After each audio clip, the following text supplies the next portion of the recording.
அனைவருக்கும் வணக்கம். நாம் இன்று பார்க்க உள்ள காணொளி சித்தர்களும் மகான்களின் ஆசீர்வாதம் இயற்கையாகவே யாருக்கு கிடைக்கும், அதை பற்றித்தான் பார்க்க இருக்கிறோம். அதற்கு முன் எங்கள் யூடியூப் சேனலை சப்ஸ்கிரைபர் செய்து வைத்துக் கொள்ளுங்கள். ஆன்லைன் வழியாக ஜாதகம் பார்த்து பலன்கள் தெரிந்து கொள்வதாக இருந்தால் கீழ்கண்டனுக்கு தொடர்பு கொள்ளுங்கள். ஜாதகம் பார்த்து பலன்கள் சொல்லப்படும். சரி, சித்தர்களின் மகான்களும் 18 சித்தர்களும் மகான்களும் அனைவருக்கும் தெரியும். சித்தர்களின் ஆசீர்வாதம் பெறுவதற்கு பலரும் பல முயற்சிகள் செய்வார்கள். ஆனால் சிலருக்கு மட்டும் நினைத்தவுடன் சித்தர்களின் ஆசீர்வாதம் நிறைய கிடைத்துவிடும். உதாரணமாக மரியாதைக்குரிய சூப்பர் ஸ்டார் ரஜினிகாந்த் அவர்கள் நிறைய சித்தர்களை தரிசனம் செய்வது நமக்கு தெரியும். அதே போல் நிறைய சித்தர்களையும் அவர் தேடி செல்வார். நிறைய இது போன்ற பிரபலங்கள் உண்டு. உதாரணத்துக்காக நான் அவரை சொன்னேன்.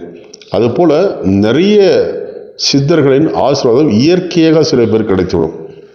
என்னது காரணம்? சரி, இது ஒரு பக்கம் இருக்கட்டும். பொதுவாக சித்தர்கள் மகான்களின் ஆசீர்வாதம் எந்த ஜாதகத்திற்கு எந்த கிரகங்கள் இருந்தால் கிடைக்கும் என்பதை பற்றி பார்த்துவிடும். முதலில் நீங்கள் எந்த ராசியாக இருந்தாலும் பரவாயில்லை, எந்த லக்னமாக இருந்தாலும் பரவாயில்லை, உங்கள் ஜாதகத்தில் 12 கட்டத்தில் எங்கு இருந்தாலும் பரவாயில்லை. அதாவது இந்த குருவும் கேதுவும், குரு மற்றும் கேது ஒரு ராசியில் 12 கட்டத்தில் எங்கு இணைந்திருந்தாலும் சரி, உங்களுக்கு சித்தர்களும் மகான்களின் ஆசீர்வாதம் ஈஸியாக கிடைக்கும். எவ்வளவு கஷ்டம் வந்தாலும் எவ்வளவு பிரச்சனை வந்தாலும் நீங்கள் அந்த ஜீவ சமாதியோ அல்லது மகான்கள் வழிபாடோ சித்தர்கள் வழிபாடோ செய்தால் நிச்சயம் உங்களுக்கு அது கை கொடுக்கும். அவர்கள் ஆசீர்வாதம் உடனே கிடைத்துவிடும். ஒன்று.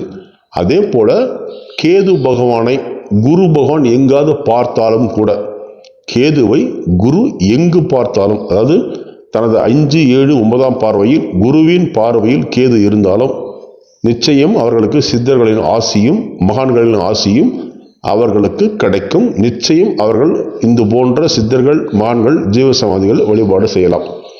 சரி, அதே போல குருவும் கேதுவும் நட்சத்திரம் சாரம் வாங்கியிருந்தாலும் கூட இது கண்டிப்பாக வேலை செய்யும். அதே போல குரு இருக்கும் ராசியிலிருந்து கேது பகவான் 5, 9 போன்ற ஸ்தானங்கள் இருந்தாலும் இது நன்றாக வேலை செய்யும். சரி, அதற்கு அடுத்தபடியாக குரு பகவானும் சனி பகவானும் இணைந்து இருந்தால், உங்கள் கட்டத்தில் 12 கட்டத்தில் எங்கு இருந்தாலும் சரி, குரு பகவானும் சனி பகவானும் இணைந்திருந்தால் ஜீவ சமாதி வழிபாடு, சித்தர்கள் வழிபாடு, மகான்கள் வழிபாடு 100% உங்களுக்கு உடனடியாக ஆசை கிடைத்துவிடும். நீங்கள் போய் கையெடுத்து வணங்கினால் மிகப்பெரிய ஆசீர்வாதம் கிடைத்துவிடும். அதில் எந்த சந்தேகமும் இல்லை. அதே போல இந்த சித்தர்கள் மகான்கள் இயற்கையாகவே சிம்ம ராசிக்கும் சிம்ம லக்னத்துக்காருக்கும் மிக அதிக நன்மை செய்யும்.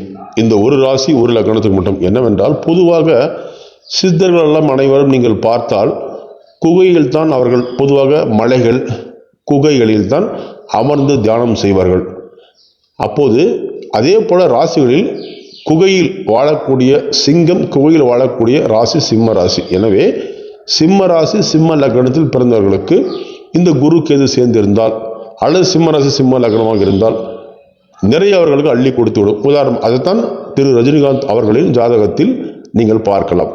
எனவே இது போன்ற ஒரு அடிப்படை குவாலிஃபிகேஷன் சிம்மராசி சிம்ம லக்னம் வந்தால் இன்னும் கொஞ்சம் எக்ஸ்ட்ராவாக அவங்களுக்கு கிடைக்கும். அவ்வளோதான். மற்றபடி 12 ராசி 12 லக்னங்களில் எங்கு இருந்தாலும் இந்த அமைப்பு இருந்தால் சித்தர்கள் மகான்கள் வழிபாடு கண்டிப்பாக செய்யுங்கள். எவ்வளோ பெரிய மோசமான தசா புத்தி அல்லது ஜாதகத்தில் ஆபத்து விபத்து கண்டம் இருந்தாலும் கூட நீங்கள் இந்த வழிபாடு செய்யுங்கள். கண்டிப்பாக நீங்கள் வளர்ச்சி அடைவீர்கள். குறிப்பாக சரி, எந்த சித்தர்களை வணங்கலாம்?